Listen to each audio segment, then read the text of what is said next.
How are you? G.I. Gary, baby! Chicago guys, G.I.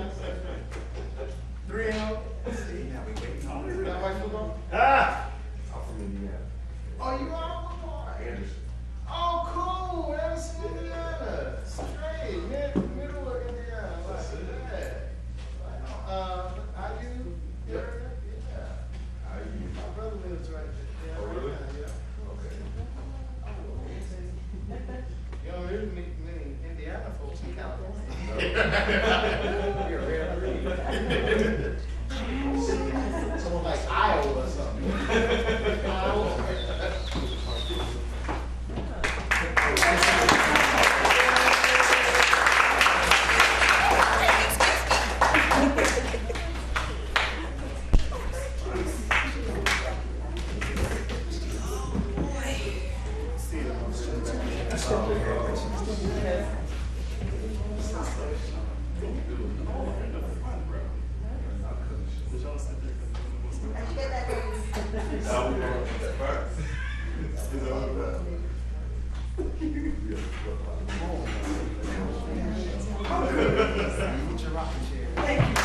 All right. Well, James Esposito again. I'm going to go ahead and introduce the guest, and I'm going to ask for our other two people in the audience to come up on stage. So we have Christopher Carrington there in the back. Come on down.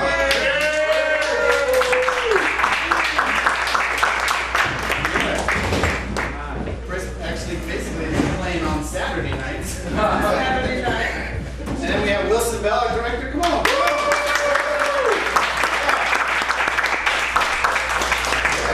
Paul Wong, our musical director. And we have Robert Newton, our dramaturg.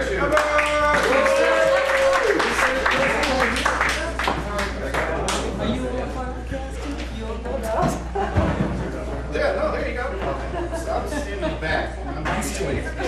Yeah. All right, so I'm going to just go real quick. We have Arthur Richardson. There you go. Arthur Richardson. Yeah. That's right. We have Ansela Victoria, actor number 1. These are the names in the script. There are no names. Shabana Mitchell, actress number 2. Arnell Damone, actor number 2. Right. And last but certainly not least, Rodney Hobbs, actor number 1. So anyone have any questions or comments, or want to just open it up? Yes, ma'am. I once heard somebody audio tape that when in the 1930s they did that. Did you listen to a lot of those tapes other than just these stories that you did? I actually went on the web and actually listened to a couple of them because I wanted to kind of hear the voices, and it was just such a moment of history to actually know that these people really did exist and that these are really their words. You know, it wasn't just somebody just made it up. Just, you know, and just reading a lot of their stories, like wow, come through so much. Did you all listen to it? The real voices? You're fired. I've read some of the stories online. But I didn't listen How to do you it. find these stories on either with the voices or reading it? What's the website name? The Library of Congress. Yeah. Robert would probably. Well, yeah, that's right. Library of Congress. Yeah. Or if you Library, look Google up slavery. slave narratives, I think I Googled slave narratives and WPA is what I look for.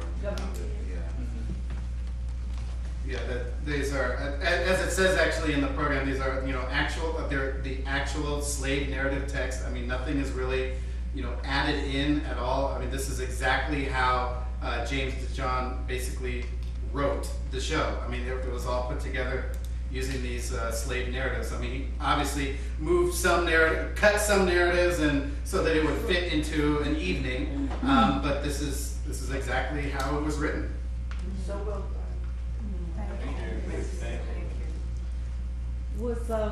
Is the audience, you said that most of the time this was done east of Mississippi, right? Correct. Yeah. Was it always small theater settings for the presentations, or was it ever taken like into the schools or into children? I just wondered if they were exposed to it in the classroom. I I don't know that. That's something that we definitely want to do with this show. I mean, it's obviously very important for not just as Wilson wrote in the director's notes, not just for Black children. It's for everyone. I mean, this is all of our history. You know, and it's not something that was done prior that I know about. You know, the original production was in New York. It was actually off Broadway. It starred, you know, Lou Myers and Glenn Turman, who, you know, I mean, these are like some pretty large names. And then, you know, it had the scenic design by Julie Taymor before she was this huge person. So, I mean, it's really interesting to see, like, kind of, you know, where these people did the show. Like some, let's see, it came out in '82 and it's 2006, so what is that, 24 years ago? So, it's really, really interesting. First time out here. I mean, I was floored when I saw that. I was like, that can't be right. I had to ask Samuel French, who's licensed the show. I'm like, has this show ever? They're like, we can't find anything. Wow. There's a question over here. Yeah. I guess I just saw some juxtaposing Christianity in the narratives. One, that Christianity and Jesus and the gospel was used to justify legitimatized slavery, and then in the field, your own spiritual high or whatever that your version of Christianity that sustained you, all you meaning your ancestors. So what's it like in today's setting as you narrate this powerful, amazing story in a post 9/11 context and all of the above? So I'm asking your personal experience as you enact in this particular setting. I had a great time with it, and for that reason, as well as the characters, the different characters that we were able to play. But coming right into the show, all of us are very, very praying spirits. So that helped, you know, just to get into doing the parts as serious and a subject as it is. But then also to take just something from Scripture that says, you meant it for bad, God meant it for good. Whose story was that? Joseph. See, we all praying spirits. You know, just to take that, and I took myself personally, I took on that attitude for doing it, and we prayed daily before the show and everything, just to bring a spiritual message through it, even though it was a bad time, even though it was a serious time.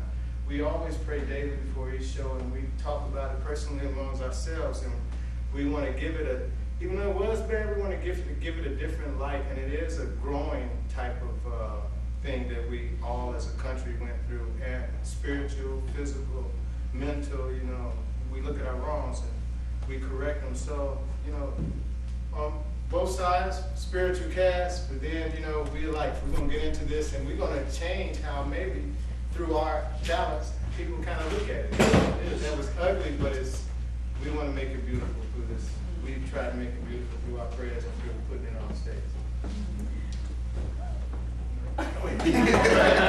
I would like to add to that myself personally, I read a lot of slave narratives to get me connected. And what I got from it was that if these people who really had no reason to hope for anything, if they had a reason to believe in Jesus, to free them, to give them the strength to make it, then I have to believe in Jesus too. So it forces me to respect the Lord more, and it forces me to honor him and listen to him and obey him, because these people did it and they had no reason to. I mean, I could say, Lord, please, I need something to eat tonight, and it's no big deal. But these people, you know, wanting something to eat is a life and death matter, you know? So it really has brought me closer to God, and it makes me appreciate more what these people went through, and it makes me appreciate how they were able to serve and love the Lord when it wasn't even allowed to them. They could have been killed, you know? I found that, and I teach Sunday school at my church, And many of our members are actually African. They come from Kenya, Nigeria, Uganda. And I was saying to them, this was before I got cast in the show, anything. Earlier in the year, I said to them, it is miraculous that any slave ever received Jesus as Lord. When you consider, listen to Rodney's thing, when he plays the white preacher, Reverend Beverly Jones, that Jesus was used and God was used, the God of America was used to tell them, this is why you're in slavery. Because our God says you are less than, you're not this, and this is your lot in life. This is what our God says. The fact that they could even get past that and say, I think you lying on him. And they decided to pray and talk to the God of America, and they ended up in a relationship and walking in some serious faith to come out. Harriet Tubman had a $10,000 bond on her head, dead or alive, if they could catch her. She escaped and she went back and forth, was never ever caught, went back and forth by faith. I mean, the things that they endured and stayed in faith and taught us how to pray. And the legacy that we have is how to pray and trust God and how to use faith. To me, it's just the fact that any black person in America is a Christian is a miracle.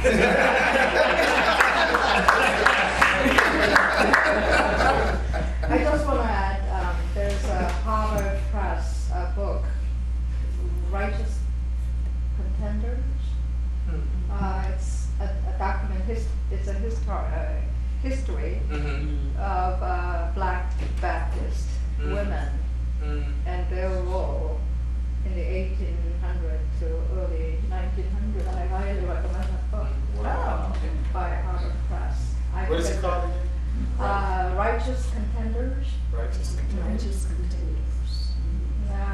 Amazing book, and I'm trying to come up with an Asian American parallel to that one. But I still see the depth of. I mean, I'm in contact with a lot of black pastors, and through a Doctor of Ministry program that I am involved with. Jeremiah Wright in Chicago, even Cornell West. I mean, it's just amazing when I listen to, black preacher, and that tradition still is alive and well.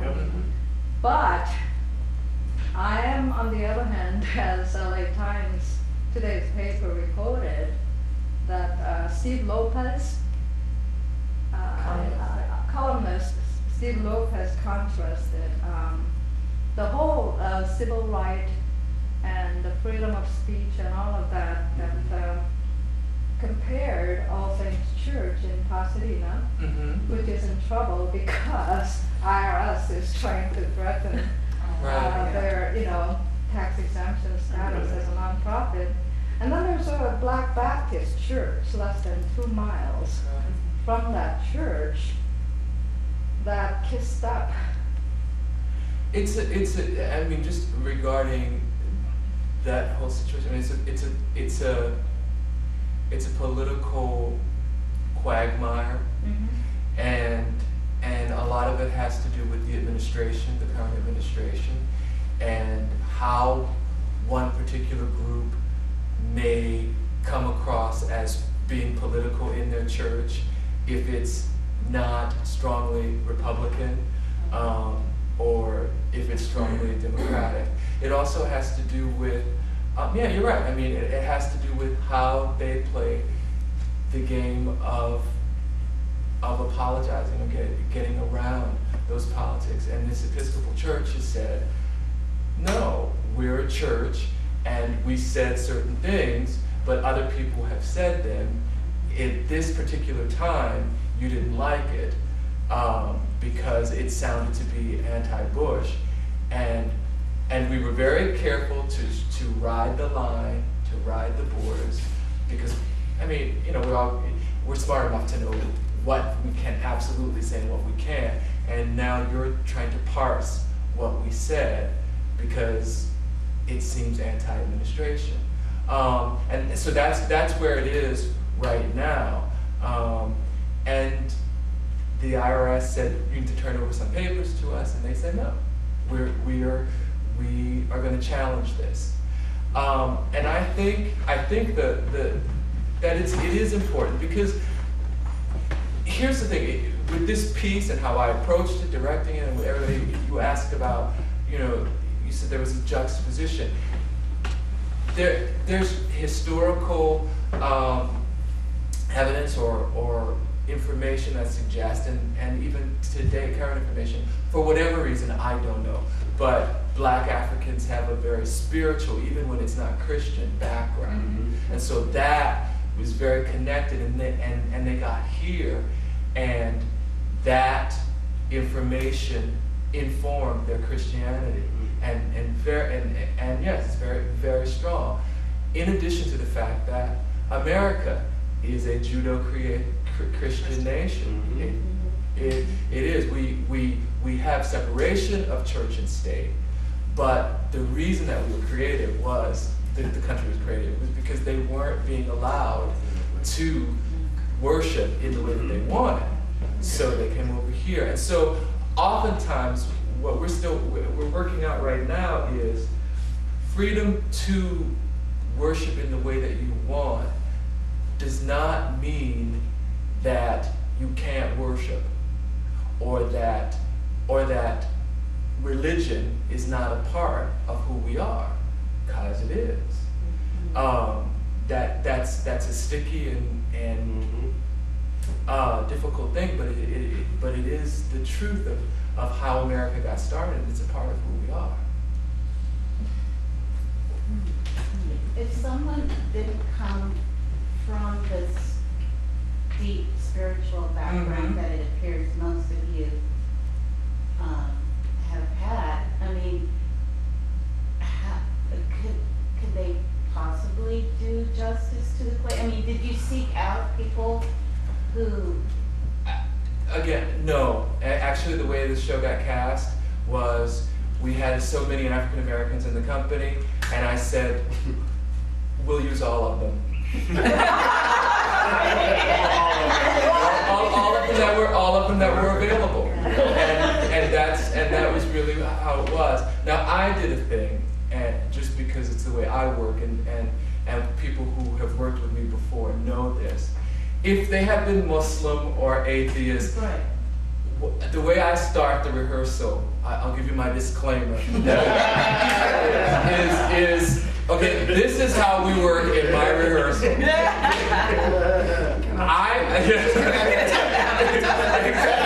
Exactly. I respect you if you are atheist, if you are Muslim, if you are Buddhist, if you are whatever, but we're gonna pray before every rehearsal. So you don't have to pray. You can do whatever you need to do to sort of center yourself into your environment, but I'm gonna pray before the rehearsal, and so I'm not forcing you to do that or whatever. And so that was so the question about that. I mean, that's absolutely a tenet of my belief. You could believe whatever you want, as long as you don't impose it upon me or anybody in the cast. But do you think that this sort of Christian spiritual background that all of you have was necessary in the casting? I don't think it was necessary, but I do think it was. I think it was a benefit. I think it was a blessing. I think it enhanced, and I think I think it bound us. There's a scripture that says, "Bind us together with cords that cannot be broken." And I say things like that throughout the rehearsal, and people just put up with it. The other thing is that not everybody up here is a company member. Yeah. So the other things that, for instance, I'm not.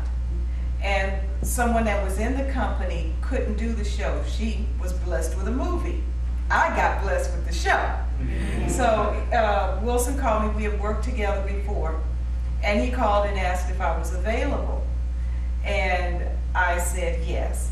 And then Christopher and Arthur also are not members of the company. Arthur is now. But when we were cast, we were not members of the company. Right. And there were situations that came up, people that had to leave. Parnell had some shows, so then they needed an understudy for him, and we came up with Christopher. And so you have three people who, it was just, we have a need, and not can we see your synagogue or your church.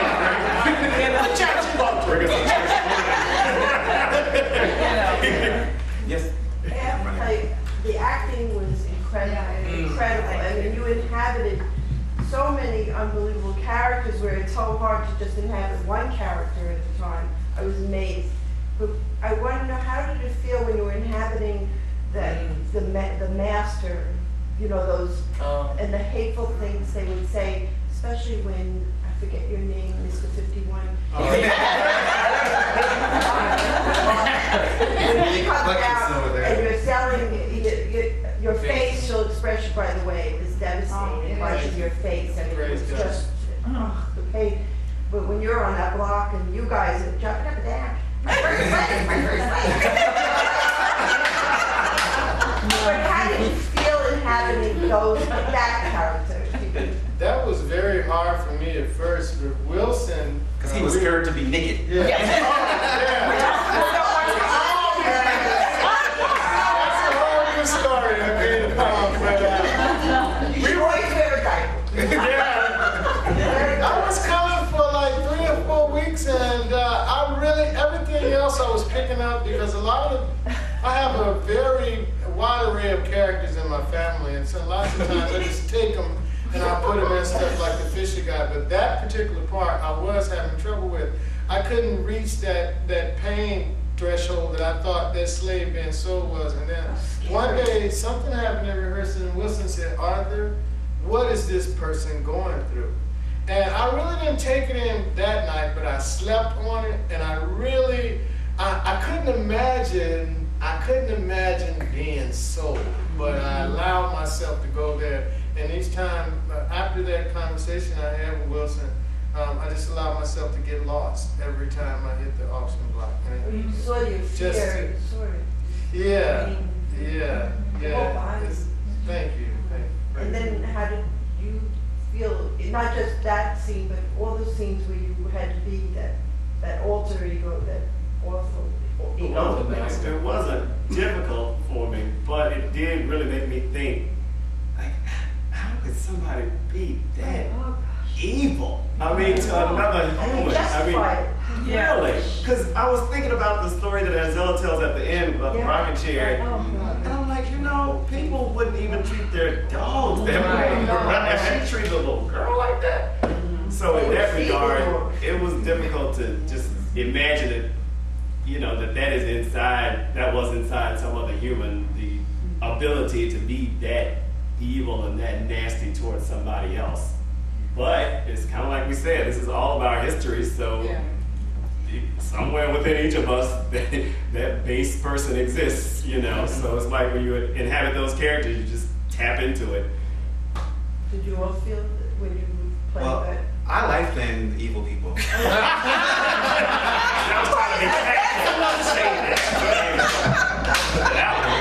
fun. It's not much of a stretch.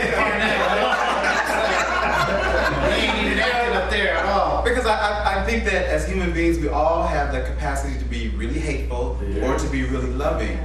And, so that I don't think any individual is ever all completely good or all completely evil. So that we can always kind of tap into that and really realize, okay, this is just a person, it's just for a little while, and that's done. This is not really me. I'm just giving this and this character, so that when it comes across and people see it, go like, okay, well, you were really trying to be that person. And I want to go just like what you were asking about not being Christian per se or whatever. I think a lot of stuff that we're touching on in this, it just relates to a human experience, regardless of what your religious, spiritual background may be, that we all see when somebody's hurting, somewhere in that touches a part of us that makes you go like, oh my gosh, I can't believe that happened, or like, oh wow, even though this was terrible, these people hardly had any food or any clothing, they still were able to find joy in something. I mean, just the fact that these people were remembering stories and laughing about Suki being sold out, say, see, find your teeth out there. Like, oh.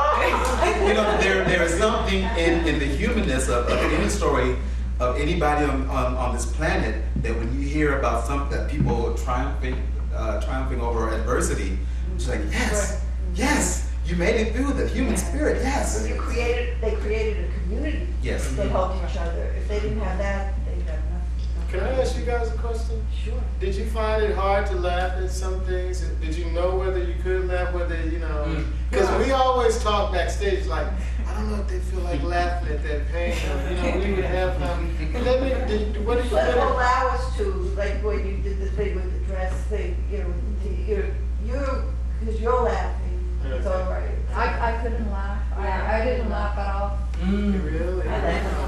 I felt like crying and laughing because I come from the South and I felt everything you guys were, your transformation, I felt it. Because right to this day, we still have problems in the South, you know, such as the Katrina. You know, it was just like being in slavery again because we didn't know, you know, what to do or where to go or how we was going to get help or whether people care in the United States. And I'm just glad that I came to see, you know, the Do Me Lord program. And I'm able to talk about it to my children. And another thing that got me is that the women that had married early, they had their babies were given up, you know, for sale.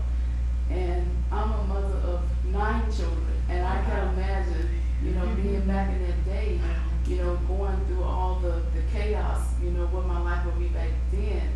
But then we still got to put some, you know, pieces together. It's good, you know, it just shows me that I have to continue on working with my children, educating them and sending them to school and keep working on them. And I would like to bring them back sometime this week so they can get a chance to see the program. I hope you do.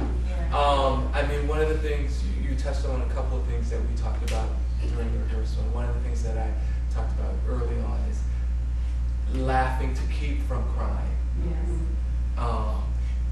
And the strength of these people, the dignity through all of it, which is for everybody. Again, it's very important for me. It's what's in the program, what I talked about with the cast, that this is our American history. In as much as George Washington and Benjamin Franklin and all those people are our forefathers, these are our forefathers. These are the story of our forefathers. So it is really important that we learn from them. Right. Yeah, but I do have really unsettling reactions on hearing that is, well, even Japanese American, their internment, their preparation. Do we have any monument in Lincoln Memorial to really, you know, mark if this is our history? Where is it to commemorate and come together and acknowledge in public space? It's unsettling because it's never been settled. Did you get free labor and all that money back? So I think this is haunting and it's a daunting. But it should be haunting. So yeah, but I in a way, as a theologian, I find it troubling because it's one thing to spiritualize, and I do, you know, connect deeply with, you know, your spirituality and Black spirituality, and I enjoy. I live in Dayton, Ohio, but there's another piece to it, because again, I don't think we can really divide spirit that's unanchored on this ground. So I'm thinking through Gandhi and Martin Luther King, Benjamin E. May, who mentored King and all. So that piece is missing.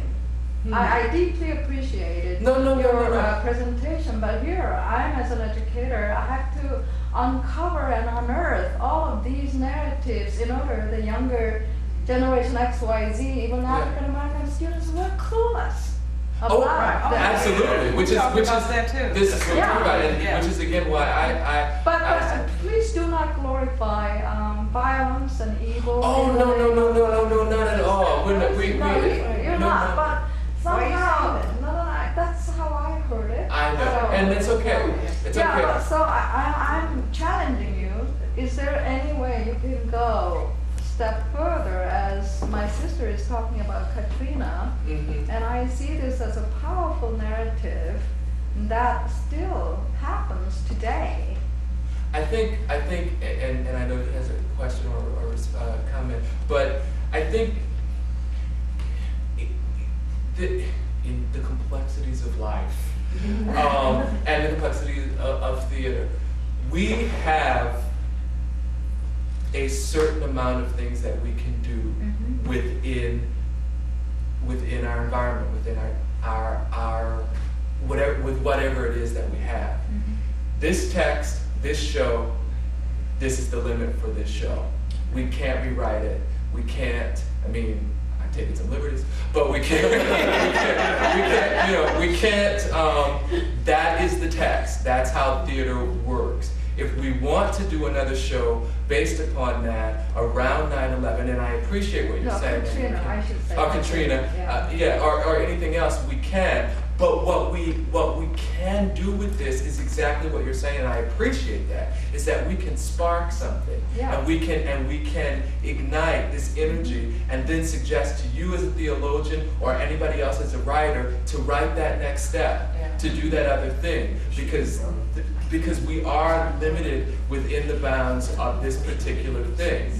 However, I absolutely, I'm of the belief that we often have these discussions, particularly in minority groups. We have these discussions about why this, why that, and this is not to you, this is just to all of us, is we must therefore take action. We must therefore do something. And so when the idea is there, when the idea is ignited, then we must, if that is in us, take the next step to create that other thing. Because this is I talk in this way. This is the ministry that we have right now. The next step is not a part of this. I respect that and I appreciate anybody having any other ideas, but that's what the boundaries of this particular piece is. So, c'est la vie, ou c'est la guerre. Well, there's a lot of talk about, along the lines of portraying the villains in the story, along the lines of portraying the owners and the sellers. James told me a story that one of the white audience members who came to the show wanted to know, why can't they get the white people to play the white roles? And it's funny when you think about it, but I think that very perspective addresses a lot of what's being said. I felt there was something remarkably powerful in a slave being able to stand up and say, I saw you. Look, I can do it too. And I saw what you did. It's not about getting another actor out there and saying, hey everybody, look at what happened. It's about a person standing up and saying, I saw it. I was standing right there. It was more powerful. And that, I think, is I felt that hit home a lot stronger, to have someone be able, and it even goes beyond. I grew up in South Central for part of my life, and I have met people who think racism means being mean to a black person. And it's important, I think, for someone to stand up and say, no, anyone can put on this shirt, anyone can pick up this whip, anyone can do this thing, and their victim has a right to stand up and say, yeah, I saw it, here's what this guy did. And that's where the strength comes, of hearing someone tell their own story. I also think a lot of times the Jews have made a statement regarding the Holocaust, never forget. And I think that's important that we remember. Because one thing, for instance, the lady I portrayed at the time where I'm buying my first nigga, that she, could take it like she's buying a rag doll, or how much is that puppy in the window? And this whole thing, I think we have to always remember that when we start looking at people and start putting them down to the point that we dehumanize them, because that's really what it's all about. For me to be up here, I have to dehumanize you. One of us has got to change places if I'm going to be up here, and clearly it's going to be you. You know, that we have to remember that, and we have to watch that in ourselves. And I think we can never forget that there's a lesson there.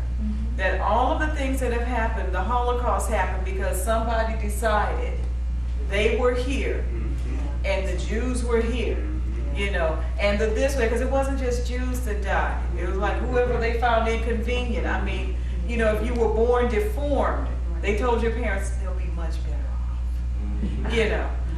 And this whole thing, that we have to really watch that. We have to be aware of that in ourselves. We have to watch ourselves because no one really is exempt from that kind of thing. It's a little thing that is very subtle, and it sneaks in. It starts off first with an annoyance, and then you decide that annoyance is a group of people, of whatever type of group, whether of race or of religion or whatever, and then it's insidious. And I think that's what we have to watch, that's all of that, and that mentality of where you get to where you think more highly of yourself than you ought. And they become them.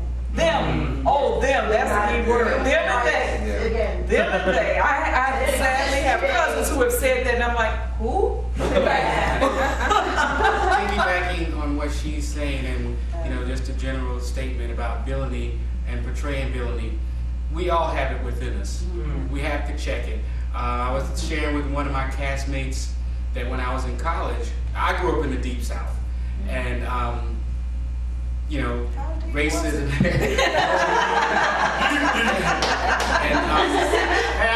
Not there. I'm going through there, and it's chilling to me. I went through there one evening, and the temperature changed. It seemed like, no, I'm serious. I was driving through there and got out the car to check on something happened to the car, and it was woods on one side and woods on the other, and you could actually feel spirits, and it was like I could hear whispers, and the person I was with, we both looked up at each other like, did you hear that? And I heard, get out. You know, it was like, that's what the trees were saying to me. But going back to what I was saying, villainy is within all of us, because when I was in college, I went through some racial things, you know, growing up where I grew up, and it was just a part of it. You didn't understand it. And when you get to a rebellious age, like college age, I worked in a library, and I went down to the basement, and I found the African American history section, and it was in the darkest part of the dustiest part of the library. And I started reading, and I got offended by certain things, and talking about lynchings and how they were recent in my state up until 1960. And not too far from my hometown was a smaller town that in front of the courtyard was a landmark, and a landmark is a hanging tree. And I didn't know what it was growing up until after our research, and it was the lynching tree, and they would not cut it down. And so growing up through that whole thing, I started becoming a villain, and it was reversing the racism. My whole inner spirit was forget white people, you know, in nicer terms, I should say. So I went through that period where I was a villain, and I could see myself going off to an area that my mother would not appreciate me going. But it was going that way because of what I was had happened to me and what I read. And I read the Emancipation Proclamation, and what she says about people being treated as animals, that's the way the document is written. It has nothing to do with equality among people. It's like Lincoln wanted to save his country, and so we're gonna have to do this to this animal section. Like I read and I felt like he's talking about cattle and sheep, not like people, and kind of further the fire. So we have to check ourselves. It's not difficult to jump into the villainy side. It is more difficult to stay away from it. It's important to remember that for the most part, villains are born that way. I mean, you know, what happened to these people, I mean, how were they raised or what were they exposed to make them think the way they think? And that, I mean, in some ways, they're victims too. Maybe not to the same extent or in the same way, but you know, they're trapped in that sort of thinking, and you know, it has consequences for their lives as well. And as I think somebody said before, that it's really a matter of humanizing people to be able to see other people as individuals and as equal human beings. And I think that you know, being able to feel for, you know, the individual characters and to feel what they feel is one small step along the way.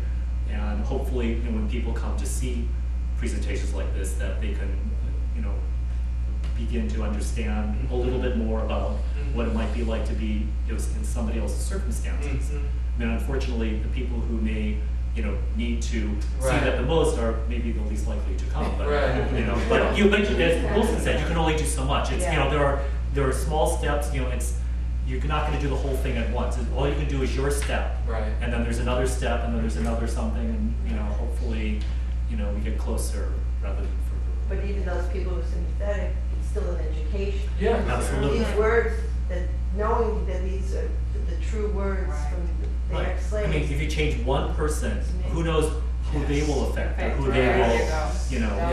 Exactly. I have a very simple question. How did you get your face to be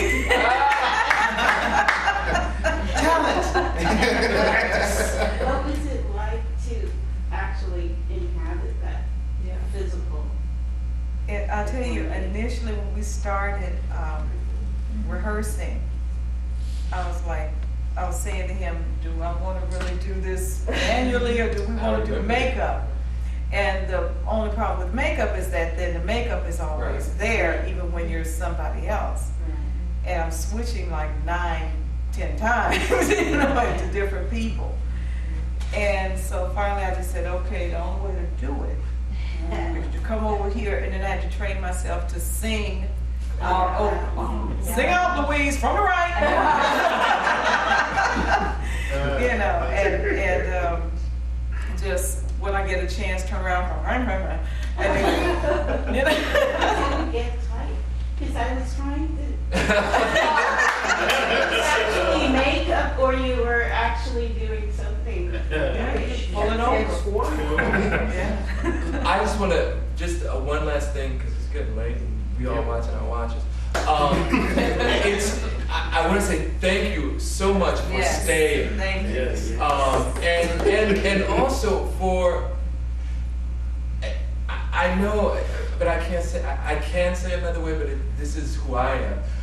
What I really appreciate is this thing that you got something from this. And something that Paul said, I mean, these are things that we actually pray about, that one person be touched, that one person be affected, that you be blessed, that there is an impact. And so for me, that's a really great thing, and that the next part of that is, again, what Paul said and what you were talking about, is that we then take it upon ourselves to help create the Japanese memorial, to create the Latino memorial, to create other African American memorials. That we do one step at a time where we are, what we can do, and that we talk to the other person. Because the truth of it is, you know, I'm not going to be in Tennessee tomorrow. I'm not going to be in Hawaii the next day. I'm going to be here. And I can reach as many people as I can where I am at that time, if I want to. And hopefully somehow, even if it's just about what Parnell and Anzella said, making me realize that the other is just as good as I am, no matter who that other is. If we impacted you in that way tonight, we have really been blessed. So I thank you for coming.